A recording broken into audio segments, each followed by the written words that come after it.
Welcome to the Practitioners Rise podcast. I'm your host, Hailey Krajewski, and today I have a guest whose story stopped me in my tracks the moment I heard it. And Dr.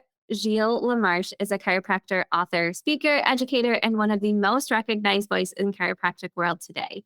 He practiced for 25 years in Northern Ontario, Canada, has spoken to audiences on almost every continent, authored more than 15 books, and currently serves as Vice President of University Advancement at Life University. He was voted by his peers as one of the top 20 most influential people in chiropractic in 2025. And if that wasn't enough, he is also a 2025 world champion in the 400-meter run as a member of Team USA Masters Track and Field. But what you're about to hear today goes so much deeper than credentials.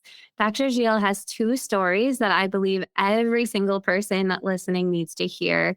From one when he was an unwell 12-year-old boy, and one from when he was a 48-year-old man who was told he had 2 years to live. Both of them will change the way you think about your health, and beyond everything on his resume, with a handful of interactions I've had, he is one of the kindest, most generous, and most charismatic people I've had the pleasure of being in the room with. So thank you, Dr. Gilles. I'm so excited to have you here today. Thank you, Hailey. It's a pleasure to be with you. I'm honored to have the opportunity to share with your audience whatever questions come my way. So in the intro, I said that you, at 12 years old, you were what you describe as an unwell child, and your parents brought you to the chiropractor. And that one visit sent you on a 47-year journey. So when did you know this was going to be your life's work? Tell me more about that story. I'd never been to a chiropractor. And I had, as a joke, a teacher pull the chair from underneath me as I went to sit down in class, all boys school. And I landed on my bottom and I hurt my back. And I remember sitting there, crying. And I mean, it really hurt. And, went through the traditional thing, got brought home and, my mother put me to bed, gave me aspirin, put cold compresses or hot compresses or whatever it is that she did. I can't remember because it's a long time ago. And I went to get up the next day and I couldn't get out of bed. Oh, wow. And so I suffered for about 6 months. And then I was walking, but I was not doing much. I was in pain all the time. And one day I was out probably grocery shopping or something with my mom. And we met one of her friends, and her friend, she talked about, oh, what's the matter with Jill kind of idea. And then she said to my mother, well, you should take him to a chiropractor. And I remember my mom saying, what's a chiropractor? 60 years ago, nobody in my family had ever been to a chiropractor. My mother had never even heard the term chiropractor. My mother ended up making an appointment. I went to a chiropractor. He did a thorough consultation examination, took sections of my spine, went back the next day. And he introduced us to this concept that the spine is the protector of the spinal cord. And all the messages that come from the brain to the body go through the spinal cord, exit the spine, and govern all functions, physiological functions of the body. That was sort of interesting. Never really heard that before. That was the first time I'd heard something like that. And then he described something that he called a subluxation. I'd never heard that term before. And he referred to it as a misalignment of the spine that actually has a negative impact on the function of the nervous system. And he said, in the low part of your spine, you've got what I'm going to call a recent subluxation. That is probably from your fall a few months ago. And we should be able to correct that. And that should correct your low back pain. He said, but you have other subluxations. And then he said to my mom, did Jill ever get dropped on his head or fall off a chain table or something when he was really young? And I remember my mom was sitting there and she had this little tear come down her cheek. Oh. And she started to explain my birth process. So I was a forceps delivery baby. My mother explained all that.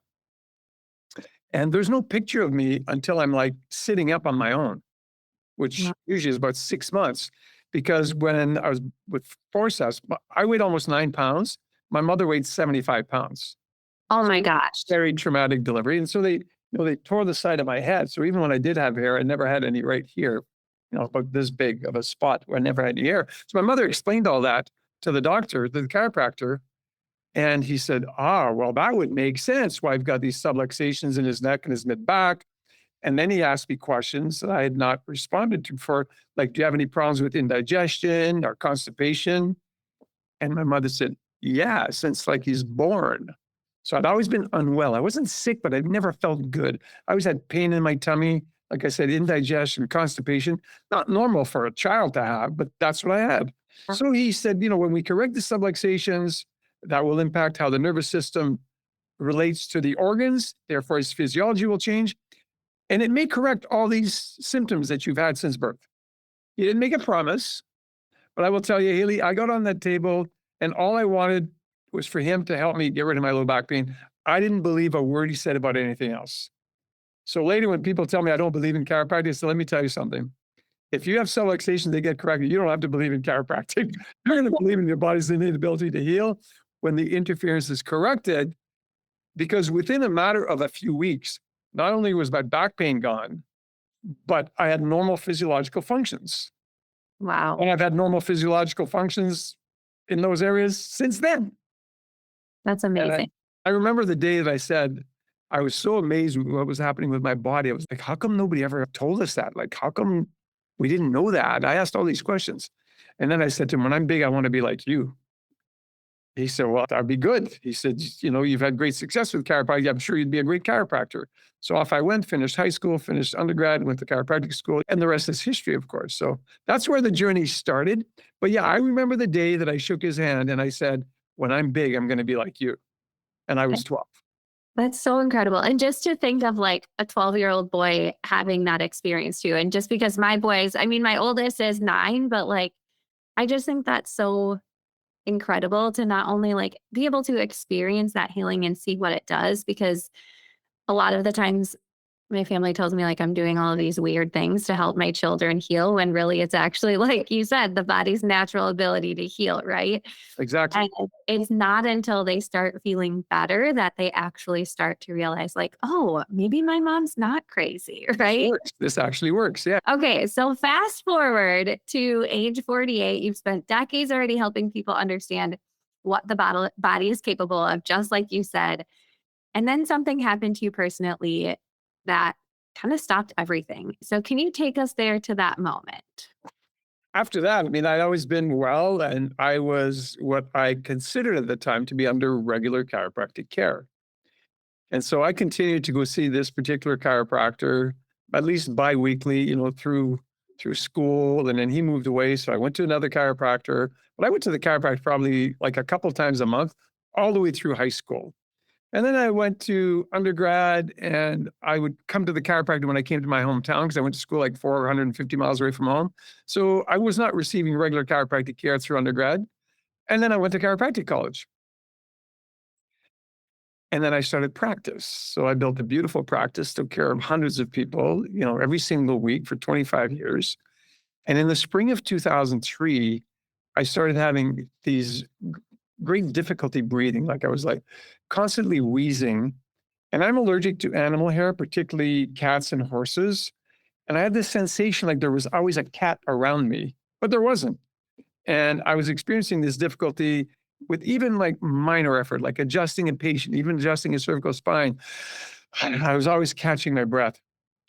And so I thought, well, I must be allergic to something else. So I started investigating other things I might be allergic to. I thought maybe some type of foods I might have developed an allergy to, clothing, soap, laundry soap. I made all those changes and my symptoms didn't change. And one day, one of my assistants comes to me and she puts her hands on my shoulder and she's sort of tearing up. And she says, Dr. LaMarche, like I'm so afraid you're going to die in front of me. And I was like, what are you talking about? She said, listen to yourself breathing. She says, you sound terrible. And I don't want to be disrespectful, but you look terrible. Like you've aged 10 years in the past 3-4 months. There's something seriously wrong with you. And, typical male, I tried to justify my position, which is what men usually do. I was like, no, I'm fine. I'm just trying to figure out what I'm allergic to. Well, of course, she was smarter than I, and she called my best buddy. We were best friends for like 44 years. He was a medical doctor, general practitioner, who I had never seen as a physician, but we were like best buddies. Like his kids called me Uncle Gilles, my kids called him Uncle Barry, like that kind of deep, deep friendship. So he calls me that night and he says to me, hey, Gilles, if I'd made a promise to someone and you were the only person on the planet who could help me fulfill my promise, would you do whatever it takes to help me? I said, of course I would. He said, great. I'll see you tomorrow in my house at 4:00. And he literally like hung up the phone. He knew I didn't see patients on Tuesday afternoon, so I had no excuse to not go see him because that was on a Monday night. So I went to his office, and I'm going to shorten the story because it's a very long story, but appointments with him, tests with him, local cardiologist, regional cardiologist, countrywide cardiologist, a bunch of ologists in between. And they all gave me the same diagnosis, and they all gave me the same prognosis. The diagnosis was primary pulmonary hypertension, increased pressure from my lungs into my heart, measured at 57 millimeters mercury of pressure. The normal is 15. So my pressure was about 4 times greater. And because the human body has this amazing ability to adapt, my body had adapted to that back pressure, probably not just for months, but for probably a number of years. And so the adaptation had caused my heart to grow 2.5 times its normal size. So for everybody watching or listening in, if you put your fist out in front of you, that's roughly the size of your heart. If you bring your second fist there, that's roughly 2 times the size of your heart, and then spread it by about a half. So my heart had gone from this to about this, Wow. 2.5 times the normal size. And my symptoms in the spring of 2003 started because my body no longer had the ability to adapt because there was no more room in my chest for my heart to grow any bigger. And that's when my symptoms started.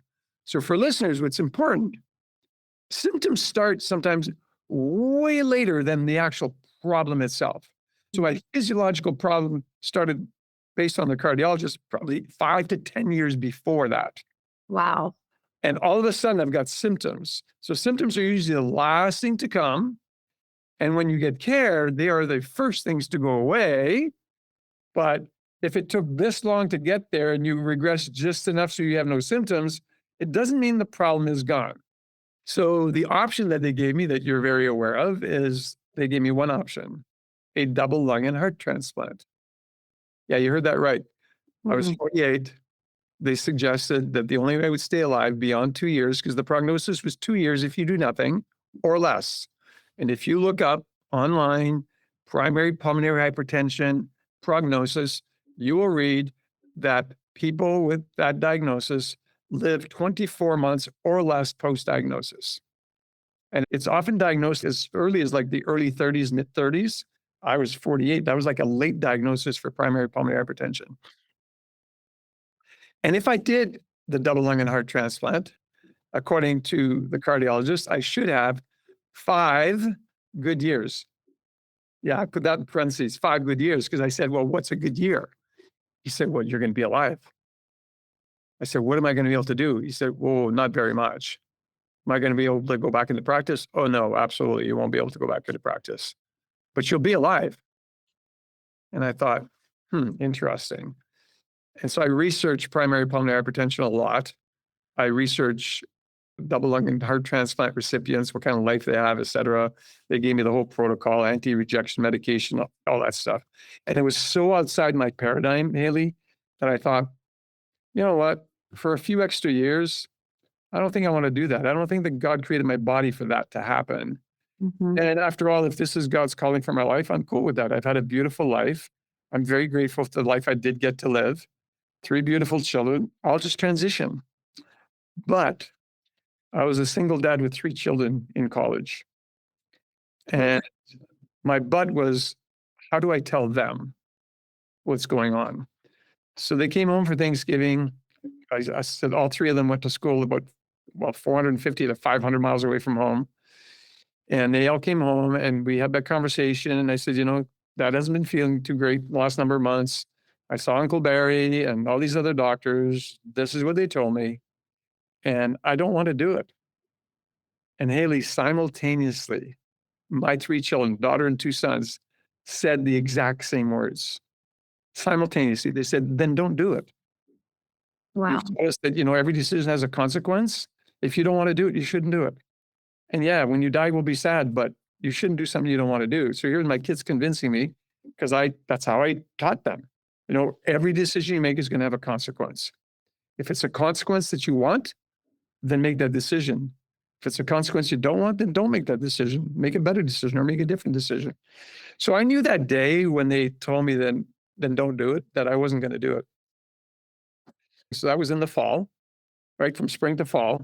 I started looking for someone to take over my practice. I had a very large practice that I loved. I loved my patients. They become like your family, and it was like my practice was my fourth baby, if you like.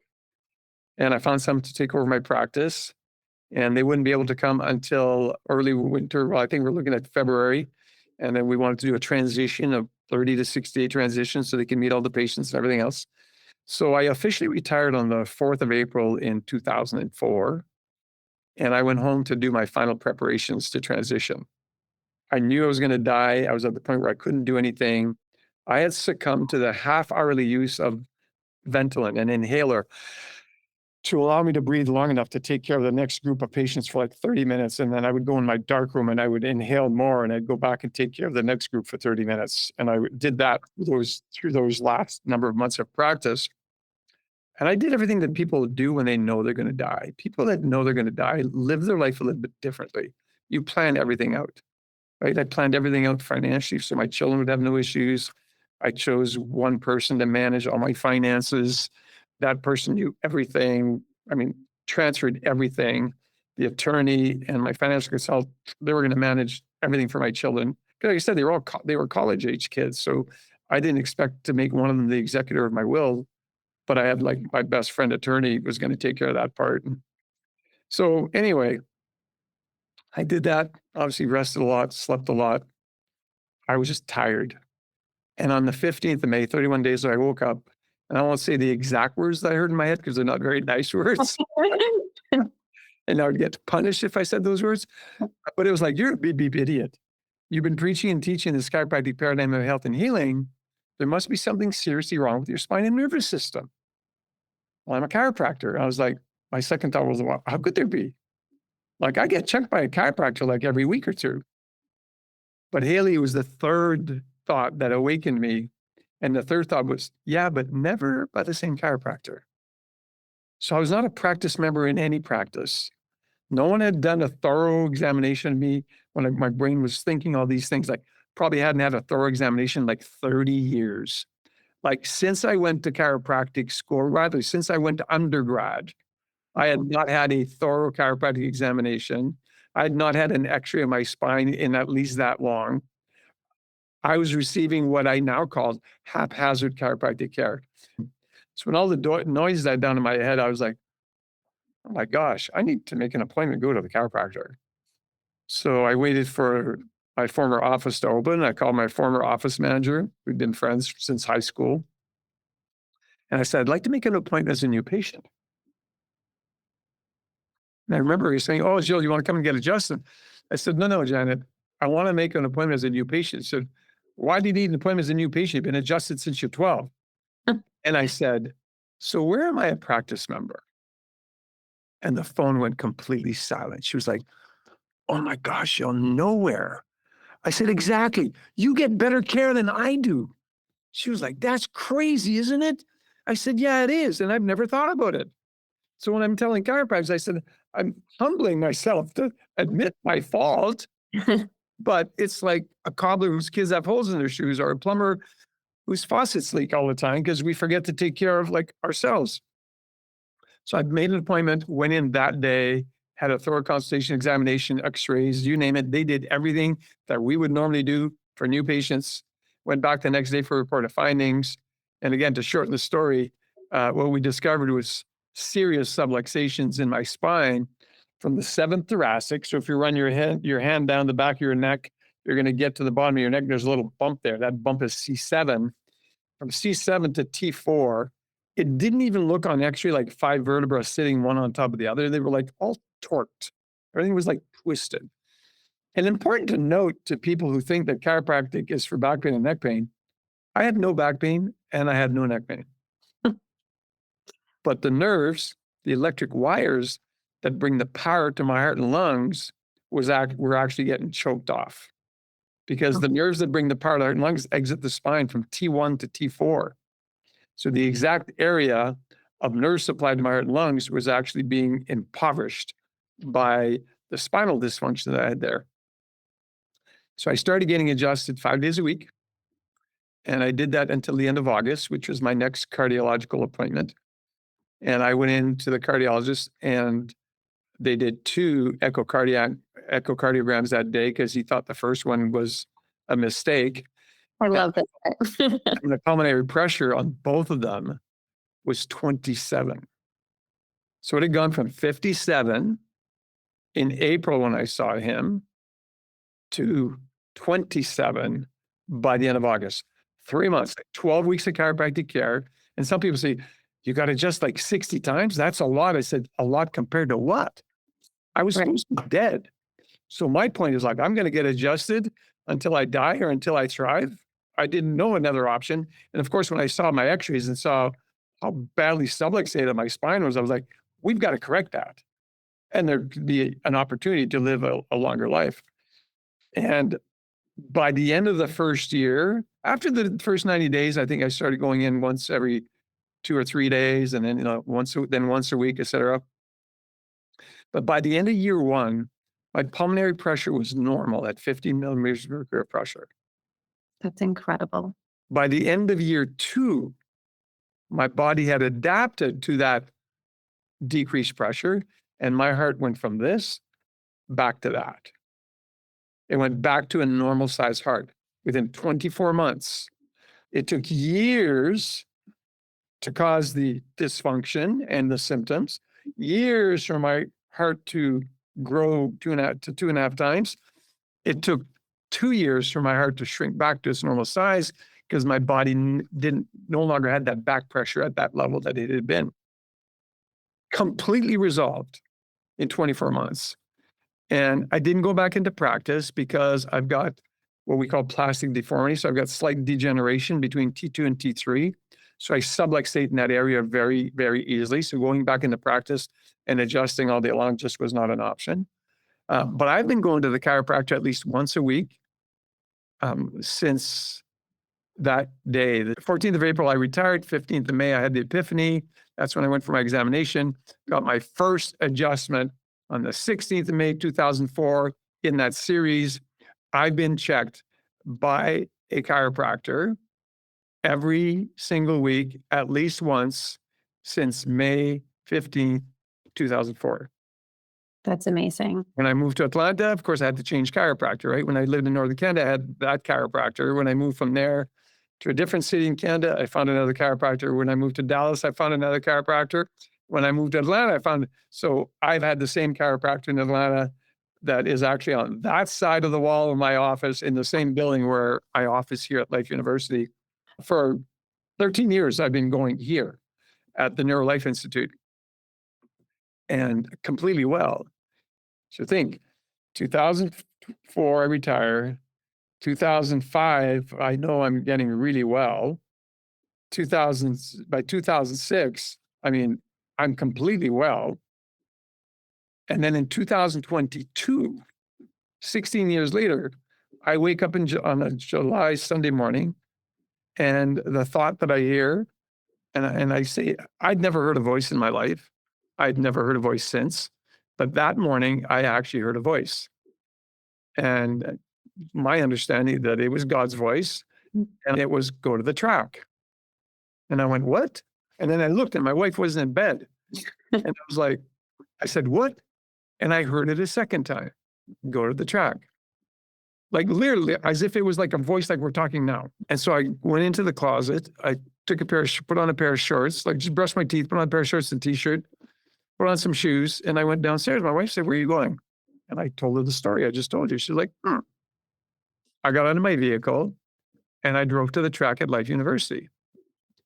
Now, I could have gone to another track, like a mile away from my house at the high school.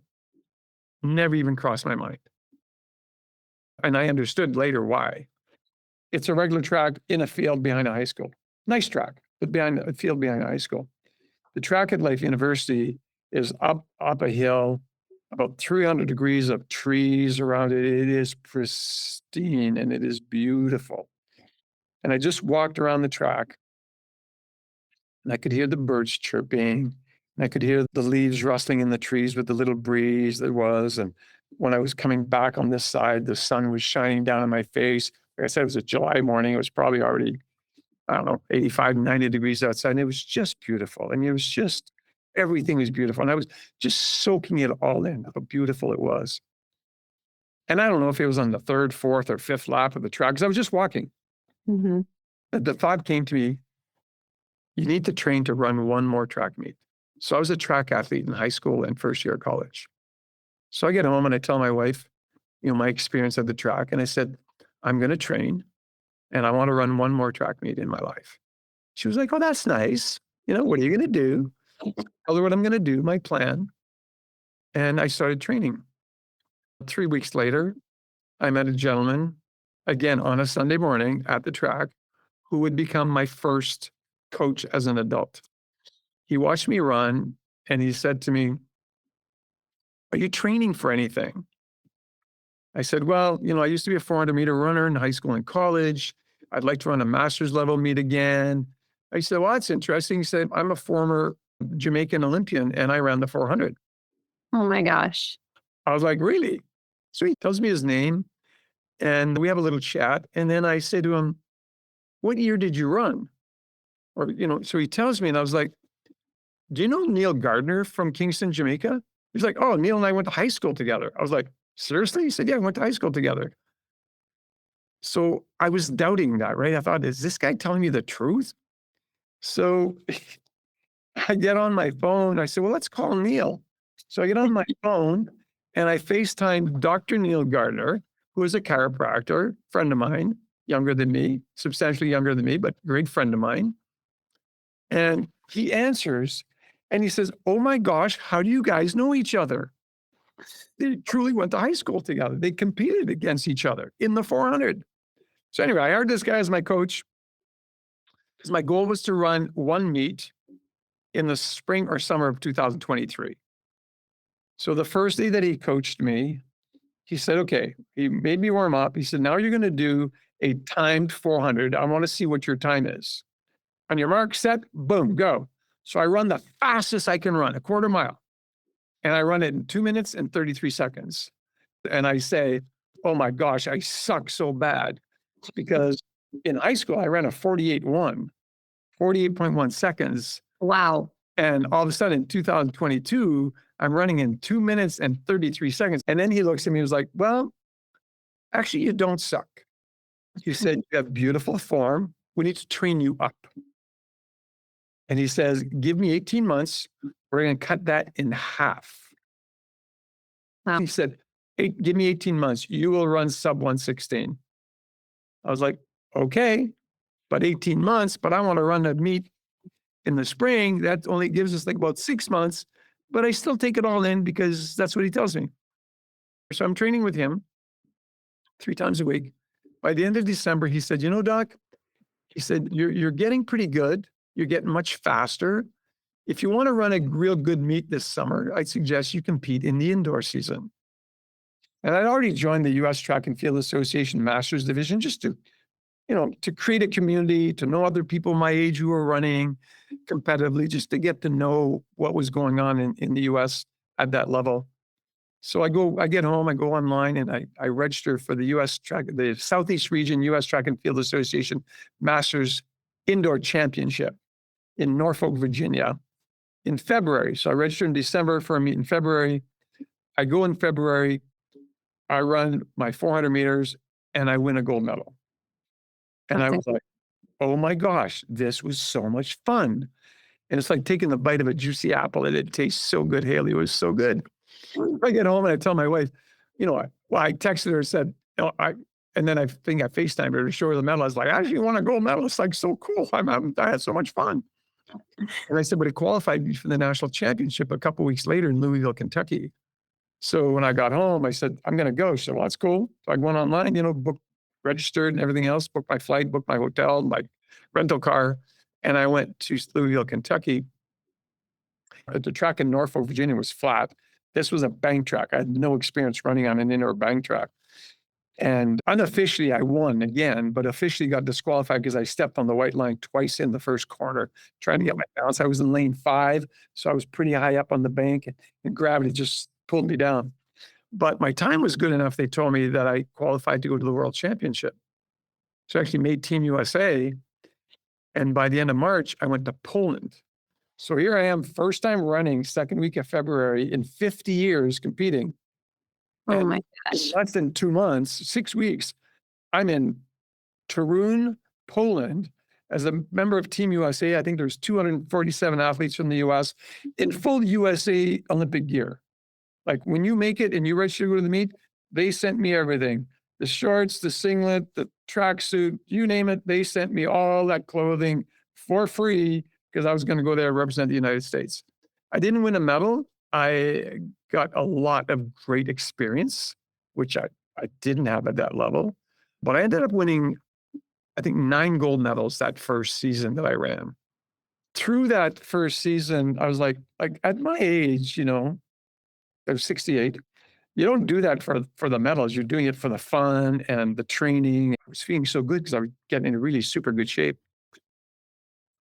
And then through the process, one day I had this other epiphany. It was like, oh my gosh, you're doing this to show people what's possible as part of the chiropractic paradigm of health and healing.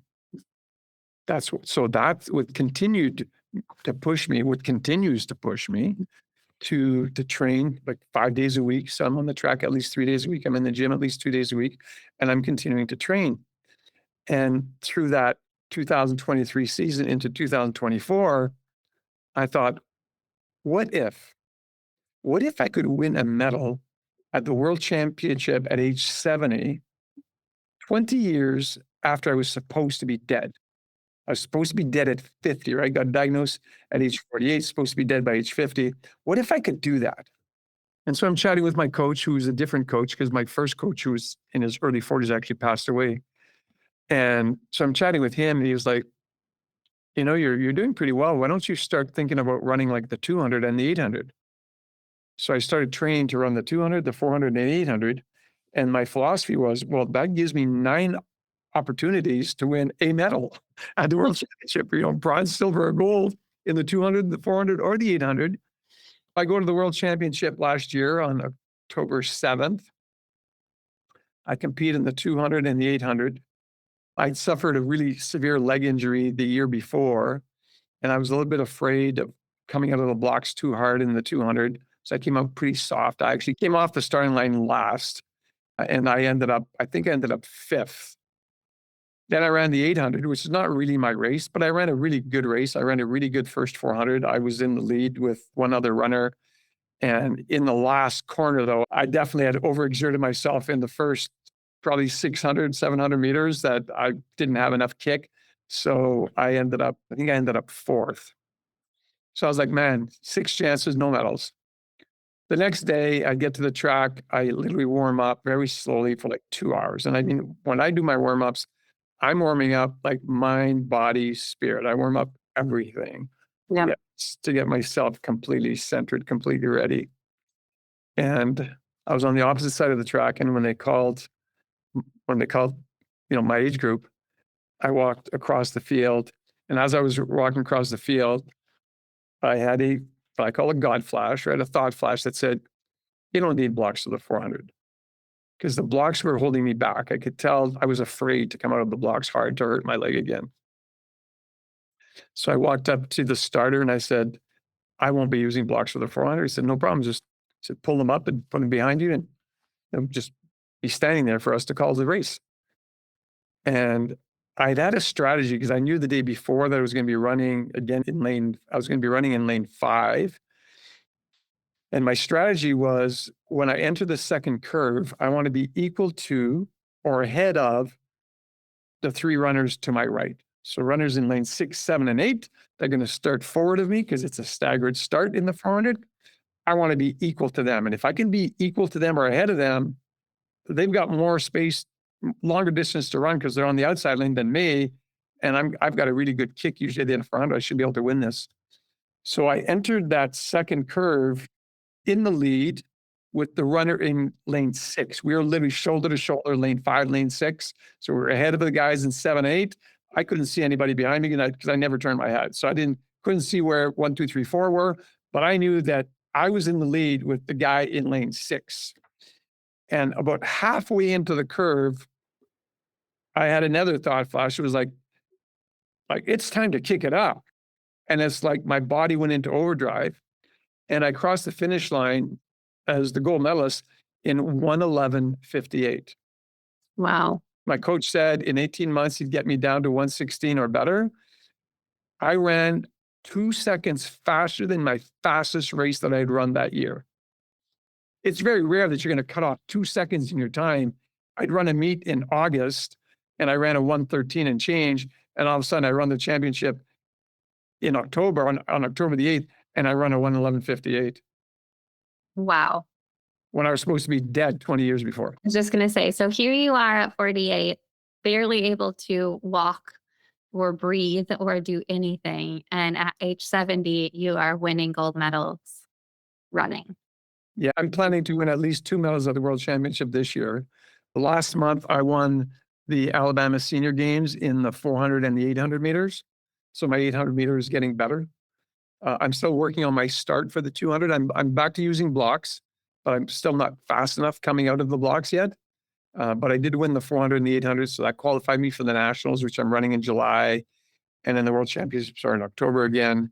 So yeah, my goal is to win at least 2 medals at the World Championship in October. Well, I want to go into because I know, even along that when you said you've got a leg injury, I feel like I remember you like falling in your garage and getting hurt again. Like there was a couple of injuries and you were still able to come back, right? Was there disbelief from a lot of the people around you or even doctors that like, what's going on? How is this guy I like? mean, people ask me all the time, like, how do you do it? So yeah, the fall in the garage was off a 7-foot ladder when I was in my first recovery from pulmonary hypertension. It was on June the 5th, 2005. Right. So I'd been getting adjusted very regularly since the 16th of May, 2004. Now, 13 months later, I fall off a 7-foot step ladder and I land on it and I break 6 ribs. Oh my Three of them, gosh. three of them right off my spine at 7, 8, and 9. They broke right off my spine. So I get put into a medically induced coma for 12 days because I literally could not breathe. About a 3-month recovery from that. And then in the process, I developed a double frozen shoulder where my arms don't move at all, And that pain was excruciating. But chiropractic care again, once my ribs were healed, I could get adjusted again. So when I said I went every week, I didn't go during that 3-month period. I forgot that part. Because when you have broken ribs, you can't get adjusted. I mean, it was bad because I had 6 fractures. So I got well from that again. And then, yeah, in October, actually 365 days to the day rather, on October 8th, 2024, at the World Championship, I had a full thickness tear of my rectus femoris muscle on my right leg. Mm.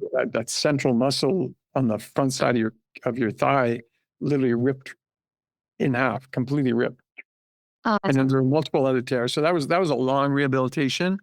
I did not run for 6 months. I got on the track, again, it's sort of interesting how it works. 6 months of the day, I got on the track on April the 8th here at Life University, and I wanted to try to go jog. And I took a long time to warm up, but I could feel, the tension in my leg, the scar tissue in my leg was really slow. So I literally, jogged 10, 20 meters, and then I would walk, jog 10, 20 meters and walk. I did that for maybe 10 minutes, and that was like my first workout. That's all I could do. I was like completely tired out, took everything out of me. But I kept just increasing. And, I stretched every single day. I did my warm-ups every single day. I only ran on the track 3 days a week. And within about 90 days, I was like, okay, I'm going to be ready. If I train really hard, I can be ready for the World Championship again. And so my coach really ramped up my training the last 90 days. And that's what got me ready to win the gold medal at the World Championship.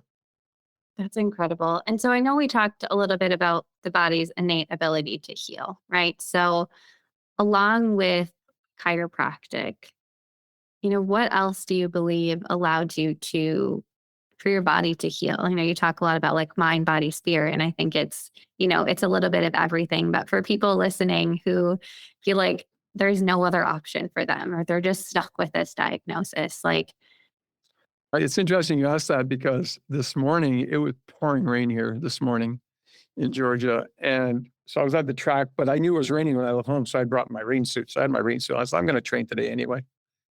And so I did a Facebook Live, and then I posted something underneath because a lot of people ask me, so like, what do you do? Like, how do you do all this? Because I'm busy in my position as a vice president of Life University, but how do you do all this? I said, it's actually pretty simple when you get it down pat. And so this morning, I actually did a Facebook Live, and then underneath, I posted my regimen as to what I actually do. So we talk about, all organic systems in the universe are conscious, self-developing, self-maintaining, self-healing, provided there's no interference, right? And then you say, okay, what kind of interference are we talking about?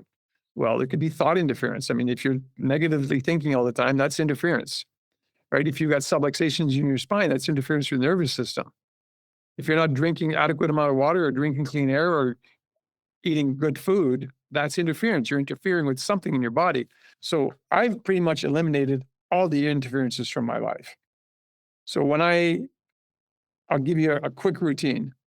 When I awaken in the morning, I always lay there for a few minutes and I go into like prayer and meditation of gratitude, right? I get to wake up today. I get to serve at whatever level I'm going to serve today. So that's my initial preparation. And it's less than 5 minutes, right? But I go into that state so I can just feel like very eased into my wakingness, because you're in that phase of you're not fully awake, but you're no longer asleep. So that's a perfect phase to actually access your brain and feed it good stuff. So I feed it good stuff, like good thoughts. And as I step out of bed, this has become a ritual. As I step out of bed, first foot, second foot, thank you. So I literally end my little ritual of preparation, more spiritual mind preparation, by saying thank you. Like, thank you, God, for another opportunity to serve today.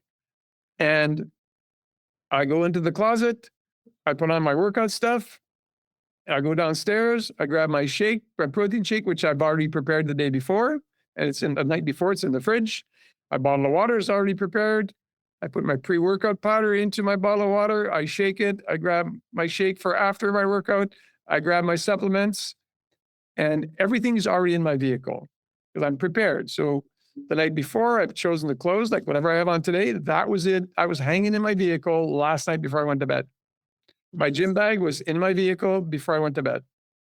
My backpack with my computer and any work stuff that I have in my vehicle before I went to bed.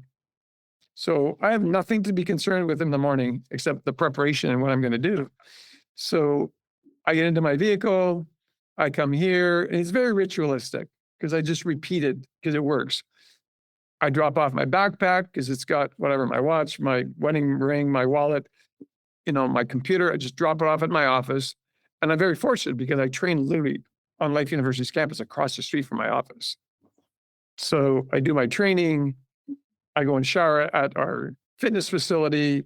I get dressed there and I come back to the office and do my day, whatever it is I do all day long. And another important ritual, I turn my phone off at 8 p.m. every day.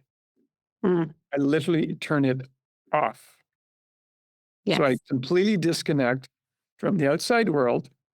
And my children are all adults and none of them live here. So I don't have any potential emergencies I'm going to deal with. My wife's home. She can talk to me, right? So I turn my phone off and then I just bring myself down.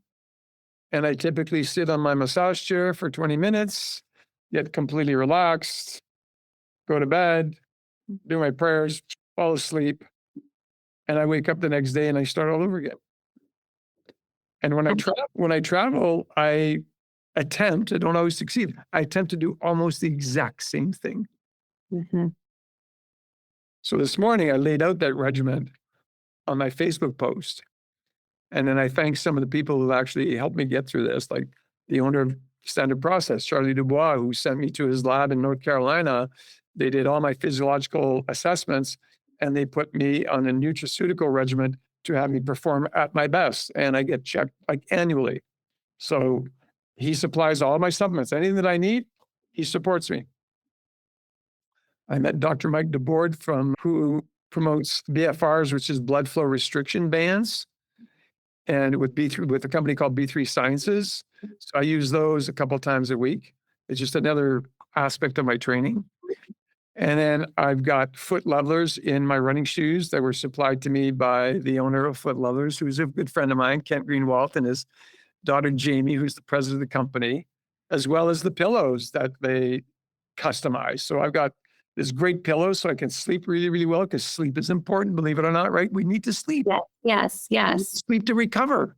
People forget they need to sleep. Go, go, go, go, go, and you don't sleep. Or I see people, they're on their phone until they decide to go to bed, or they're on their computer sitting in their bed, on Facebook or Instagram and just scrolling. You need to disconnect before you go to bed so your body can go into what we refer to as the rest or digest period, which is the parasympathetic nervous system. Most people live so fast that they're always in sympathetic tone, which is that fight or flight tone. We want to get that tone to a nice balance level of parasympathetic most of the day, if we can, at least before you go to sleep. And that takes 30 to 60 minutes to get there.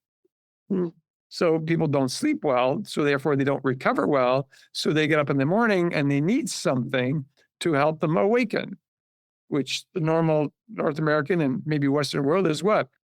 Coffee. You don't need coffee in your body. You need water in your body. You need water in your body. My favorite drink of all time is water. So I don't drink. So I eliminate all those interferences. And I've never had coffee, so it's never anything that interested me. But I hear too many people tell me, well, I need my cup of coffee in the morning. Why do you need it? Well, I need it to wake up. Well, if you had rested, you wouldn't need it to wake up. My body just wakes up. I don't set my clock. Yeah. I go to bed early. For me, it's my best time because I like to work out early in the morning. I go to bed. I sleep well. My body awakens. I get on with my day.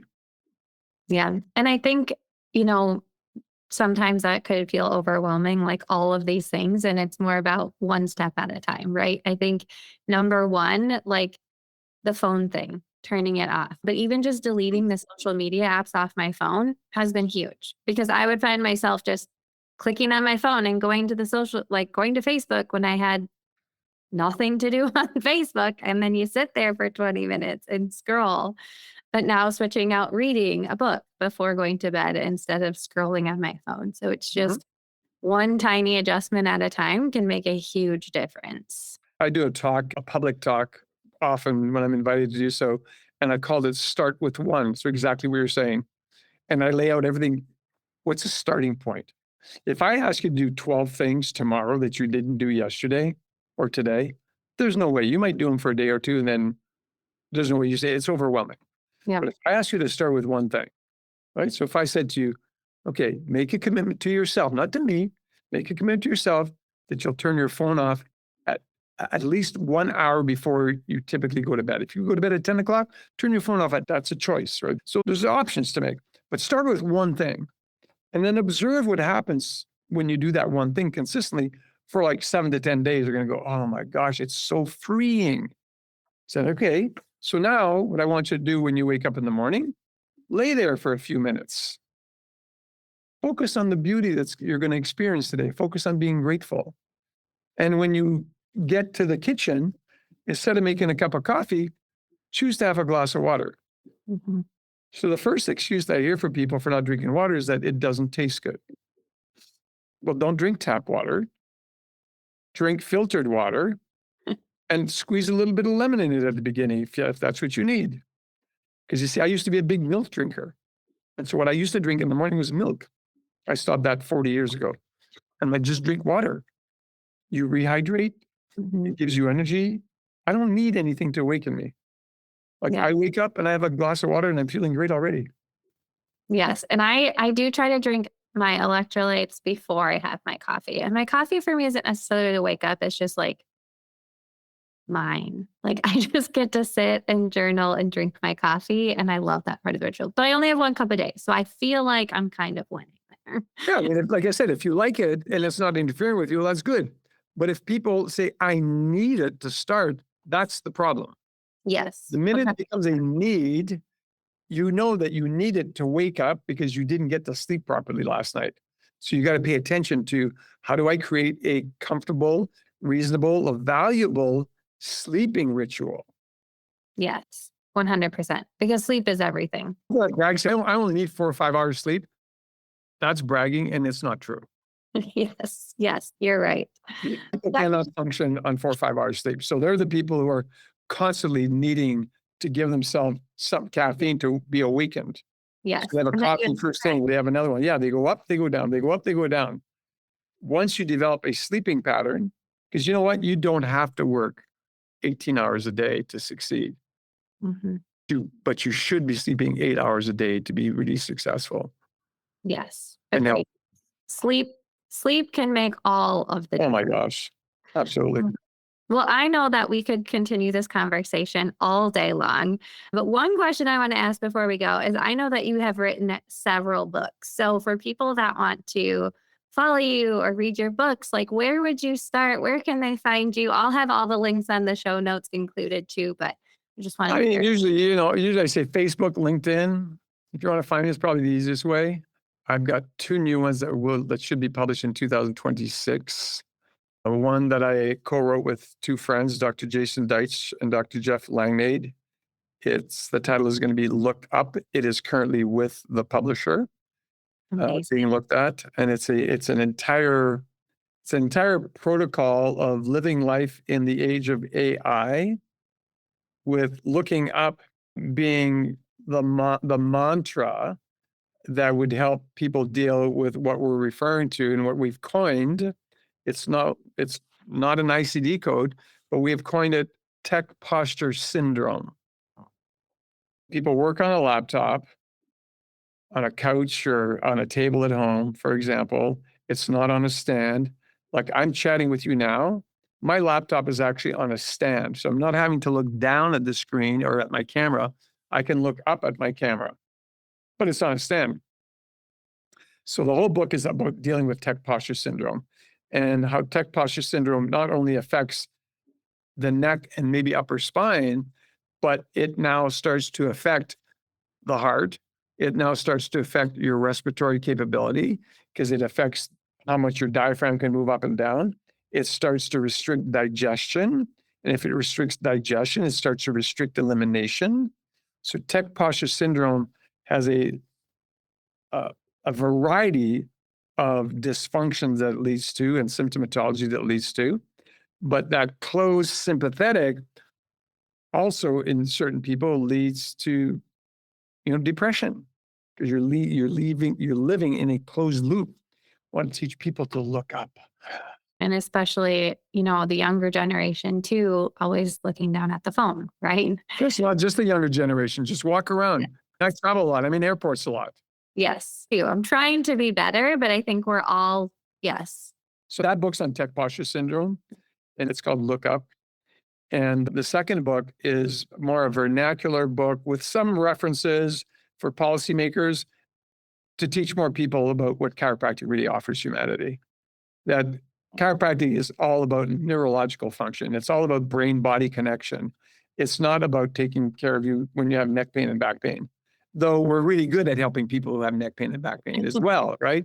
But that's not the most important, because if chiropractors were only good for neck pain and back pain, I would have never gone to the chiropractor in 2003, and I would be dead right now, because I had no pain anywhere, except that my lungs and heart were shutting down.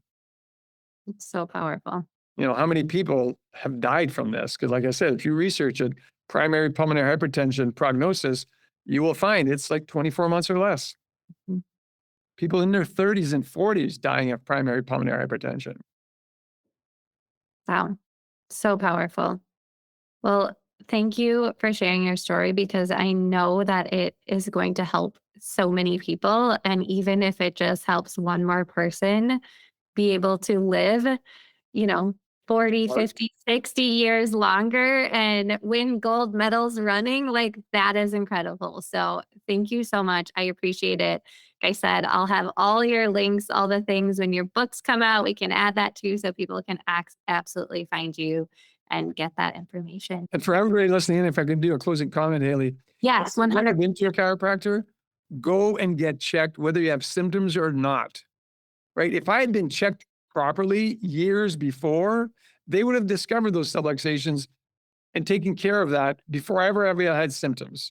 So I now suggest to everybody, get checked by a chiropractor at least once every 2 weeks, but go for an exam. Let's see what kind of shape your spine is in. And then the other one, if you've never thought of becoming a chiropractor, how cool would that be, right? Have you ever thought of becoming a chiropractor? I ask that question all the time because we want to continue to build the profession. To build a profession, you have to ask those questions. Or people have an experience like I had at age 12, and that made my decision, for me, with me. But thank Yeah. you. It's been an honor to spend this time with you, Hailey. Thank you so much. And I love that because now after we've been going to see Dr. Lona and her team, my kids are always trying to be a chiropractor. And I was like, okay, no cracking necks, please. At home, let's leave that to the trained professional. But yeah, Exactly. love Don't it. try to adjust anybody. Leave it to us who have been properly trained. But we do a good job training chiropractors here at Lake University in Marietta, Georgia. Great school, great people, phenomenal faculty. And I just love being here. Well, thanks so much. And I appreciate you sharing your story.